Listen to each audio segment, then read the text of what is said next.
Problems based on fix charges और variable charges. ये आपके रियल लाइफ में कहाँ यूज होते हैं? जैसे अगर आप ऑटो से ट्रैवल कर रहे हैं तो ऑटो मीटर जब भी स्टार्ट होता है वो 25 रुपीज से फिक्स चार्जेस से स्टार्ट होता है। और वो 25 रुपीज कहाँ तक चलते हैं? सपोज 2 किलोमीटर तक चलते हैं, 2.5 किलोमीटर या 3 किलोमीटर तक चलते हैं, तो वो तो हो गया फिक्स चार्ज उस पर्टिकुलर डिस्टेंस के लिए। उसके बाद उनका रेट अलग होता है हर किलोमीटर के लिए। Suppose they are charging 10 rupees और दे आर चार्जिंग 20 रुपीज। तो दो तरह के चार्जेस हो जाते हैं, एक तो हो जाता है हमारा फिक्स चार्ज और दूसरा variable charge depending on the distance covered. So इन दो चार्जेस पे बेस्ड हमने क्वेश्चंस लिए हैं। First question, a taxi charges in a city consist of fix charge together with the charge for the distance covered. Distance covered ये per kilometre charge हम ले रहे हैं यहाँ पर। For a distance of 10 km, the charge paid is rupees 105, and for a journey of 15 km, the charge paid is rupees 155. So, what are the fixed charges and the charge per kilometer? Then, how much a person has to pay for a journey of 25 kilometers? तो इसमें सबसे पहले दो type के जो charges हैं वो हम एज्यूम कर लेंगे। फिक्स चार्ज हमने एज्यूम कर लिया x रुपीज और जो चार्जेस पर किलोमीटर है वो हमने एज्यूम कर लिया रुपीज y। तो फर्स्ट केस में वो क्या कह रहा है कि for a distance of 10 kilometres charge paid is rupees 105। अभी 10 किलोमीटर्स का जो उसने डिस्टेंस कवर किया है, 10 किलोमीटर डिस्टेंस में उसने दो तरह के चार्जेस पे किए। एक तो फिक्स वाले तो है ही है, वो तो देने ही देने हैं, और वेरिएबल चार्ज में कौन सा आ जाएगा? पर किलोमीटर वाला। फिक्स चार्ज हमने एज्यूम किया है x और वेरिएबल पर किलोमीटर वाला है y रुपीज हम 1 किलोमीटर के लिए पे कर रहे हैं, तो 10 किलोमीटर के लिए हम पे करेंगे 10 इंटू वाई 10y, यानी कि टोटल चार्ज जो हमें पे करना पड़ेगा that will be x plus 10y। तो इस केस में हमारे पास इक्वेशन हो जाएगी for 10 kilometres we get the equation x plus 10y is equal to rupees 105। So we get the first equation. Similarly वो कह रहा है 15 किलोमीटर्स के लिए चार्जेस पेड हैं 155। सो 15 किलोमीटर्स के लिए भी हमारे पास दो चार्जेस हो जाएंगे, एक होगा फिक्स वाला और दूसरा वाला होगा वेरिएबल। फिक्स चार्ज में हमारे पास फिक्स अमाउंट है x रुपीज, वेरिएबल वाला डिस्टेंस के ऊपर डिपेंड करेगा। 1 किलोमीटर के लिए y रुपीज है तो 15 किलोमीटर्स के लिए हो जाएगा हमारा 15y। Total amount paid will be x plus 15y। So for 15 kilometers, the charge paid will be x plus 15y, which is equal to rupees 155. So this gives us second equation. Now, in order to solve first and second equation, we can see the coefficients of x are 1 and 1 each. So we can simply subtract 1 from 2 or 2 from 1. So I am subtracting 1 from 2 because 15 10 से बड़ा है यहाँ पर. So subtracting equation 1 from equation 2. Here we get x cancel हो जाएगा, 15 minus 10 is 5y is equal to 155 minus 105 आ जाएगा 50. So this gives you simply y is equal to 10. Now from equation 1 we get x plus 10 into 10 becomes 100 is equal to 105. यहाँ से हमारे पास x की value आ गई rupees 5, यानी कि जो फिक्स चार्जेस पे कर रहे हैं वो हम पे कर रहे हैं रुपीज 5, ये आपको देना ही देना है। उसके बाद पर किलोमीटर के अकॉर्डिंग हम चार्जेस पे कर रहे हैं। So the fix charges are rupees 5 and the variable और the charges paid per kilometre is y which is equal to rupees 10. So therefore fix charge is equal to rupees 5 here and charge per kilometer is equal to y which is equal to rupees 10 in our case. Now our question doesn't stop here, they are asking for one more thing.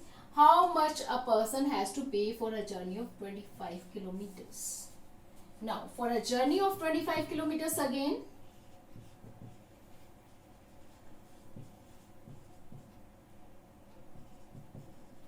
अब 25 kilometre के लिए भी उसको दोनों ही charges देने पड़ेंगे, fix भी variable भी। फिक्स चार्ज है हमारे पास x rupees, variable charge y for per kilometre, so 25y हो जाएगा यहाँ पर. So total charge to be paid will be x plus 25y is equal to x plus 25y.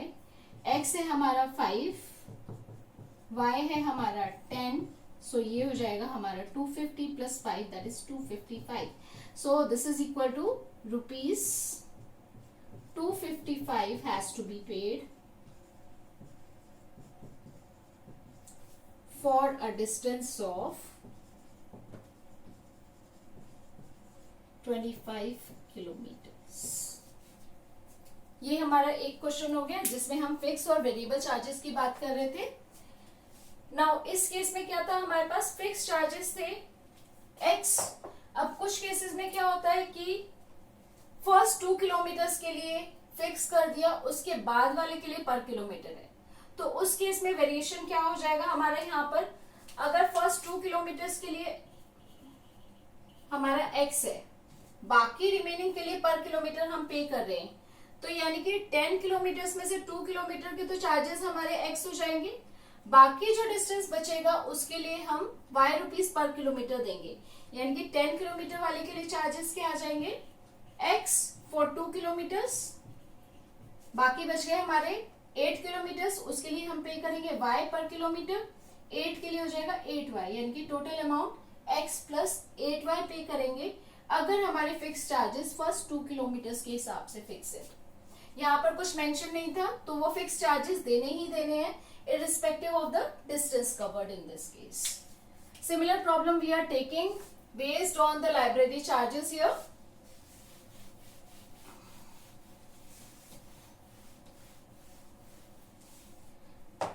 अब इसमें वो क्या कह रहा है, a lending library has fix charge for the first 3 days. यहाँ पर वो फर्स्ट 3 डेज के लिए फिक्स चार्ज दे रहा है and an additional charge for each day thereafter. यानी कि 3 डेज के लिए तो वो फिक्स चार्ज ही दे रहा है. अगर आप 3 से ज्यादा दिन के लिए बुक ले रहे हो तो हर एक दिन के लिए, हर एक एक्स्ट्रा दिन के लिए आपको अलग से चार्ज देना पड़ेगा. So the 2 type of charges let's take. Let the fix charge be fixed charge, let's mention this also, for first 3 days is equal to rupees x. और उसके बाद में क्या करें, and let the charge per day thereafter be rupees y. ठीक है. Now let's consider first case. A paid rupees 27 for a book for 7 days. अब ए ने एक बुक ली 7 दिन के लिए. 7 दिन में अगर हम इसको डिवाइड करें, फर्स्ट 3 डेज के अलग चार्ज हैं. अब 3 डेज हटाने के बाद कितने बच गए, 7 माइनस 3 4 डेज. तो ये फर्स्ट 3 डेज के तो फिक्स चार्ज है x. ये जो 4 दिन बचे हैं उनके लिए y रुपीज पर डे है, यानी कि 4 डेज के लिए हो गए हमारे 4y. So total charge paid by A should be x plus 4y which is equal to rupees 27. तो हमारे पास इक्वेशन आएगी. So according to the question we get the equation x plus 4y is equal to 27 which is the amount paid by A.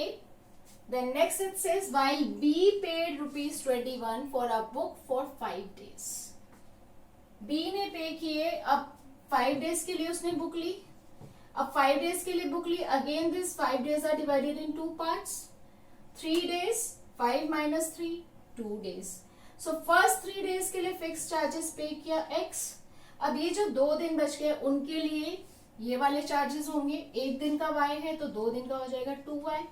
यानी कि total amount to be paid by y is equal to x plus 2y, जो कि इक्वल है हमारी rupees 21 के.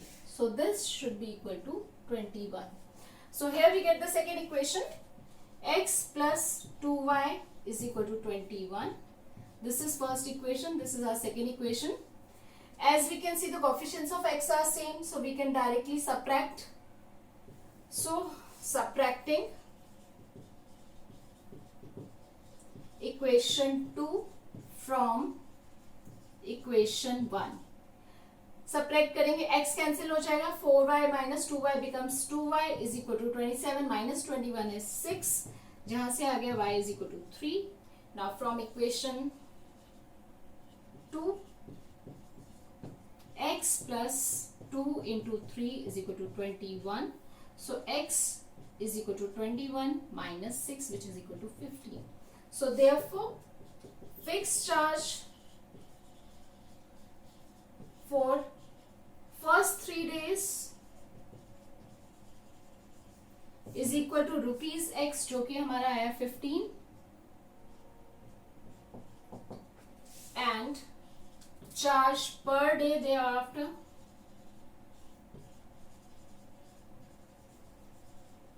is equal to rupees y, which is equal to 3 in our case. So this way we can deal with the any type of question based on fixed and variable charges. उसमें आप उसको दो parts में divide कर लो. Fix charge के लिए अलग से डील करो, वेरिएबल चार्जेस के लिए हम अलग से डील करते हैं. जो उनका सम होता है वो total charges to be paid. So I hope you will be able to solve different questions based on fixed and variable charges now. Thank you. We really hope that you liked our video as well as gained some useful info. We will continually post more and more interesting and informative videos in the upcoming future. So, please share our videos as much as possible. Hit the like button, subscribe to our channel, and don't forget to press the bell icon.